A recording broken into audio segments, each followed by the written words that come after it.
From rags to riches. This is the story of Qatar, a small peninsular country in the Middle East, jutting off of the Arabian Peninsula. Once an impoverished pearling and fishing village, Qatar has now blossomed into a cosmopolitan mega-urban center. This is the country whose culture I, Mohammed Salim, want to talk to you about today.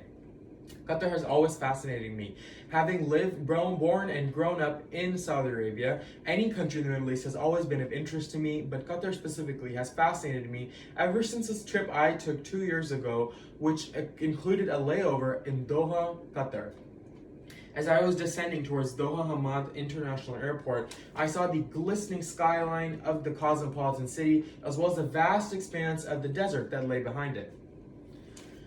So to further inspect this enigmatic country, we're going to talk about 3 things today. First will be Qatari society, demographics, political structure. Second, culture, arts, and of course, the lifestyle. And finally, Qatari social norms and social interactions. The first thing to discuss out of any country would be the statistics and demographics that help us identify the country. So here we refer to the 2020 Encyclopedia Britannica's entry on Qatar, which tells us that it is a country of 2.8 million people. Interestingly enough, 99% of this population is urban, and 92% of that is actually centered in the capital, Doha. Only 1% of Qataris now reside in any rural area or prescribe to the original Bedouin style of life that was defining Qatar in its early stages.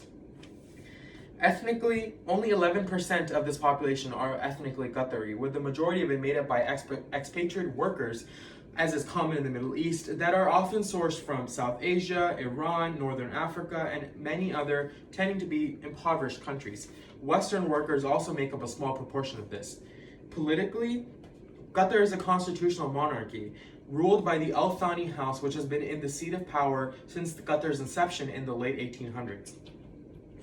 The official language of the state is Arabic, with modern standard Arabic and English taught in most schools, which are public, free, expected for everybody, and segregated upon the sexes. Currently, Qatar is facing a blockade from Saudi Arabia as well as their political allies in the area due to socio-political disagreements. This has forced Qatar to be independent in a lot of different varieties, such as food importation, dairy independence, and forcing them to diversify their economy. Second, we're going to talk about the culture that defines these 2.8 million people. Qatari culture is defined by its Bedouin roots, as is shown in the Worldmark Encyclopedia of Cultures and Daily Lifestyles Qatari entry in 2020, titled Qataris. The traditional clothing in Qatar for men is a long white robe with a head draping of patterned clothing over the head, held in place by a thick black cord called the ghutra. For women, this includes colorful dresses with a thin silk black cloak over the top. As for food, Qatari staple items include rice and bread, which are served at almost every meal. The favorite meat is sheep, and the beverage of choice is Arabic coffee, originating from Turkish beans, often flavored with cardamom and milk, but never sweetened with sugar. Arts include many of the original Bedouin activities and heritage that have been preserved by the government. This includes goldsmithing, rug making, basket weaving, and the recreational activities of camel racing and falconry. Finally, we must talk about the social norms and the way that the people interact with each other on a day-to-day basis in Qatar. According to the 2020 Culturegram's online edition entry on Qatar, under 2 sections, customs and courtesies, as well as lifestyle, a large facet of Qatari society is family. Elders are respected, and often elderly parents live with their children. Multi-family setups are extremely common, and extended families are long, widely connected. Hospitality is another major facet of their culture, as well as generosity.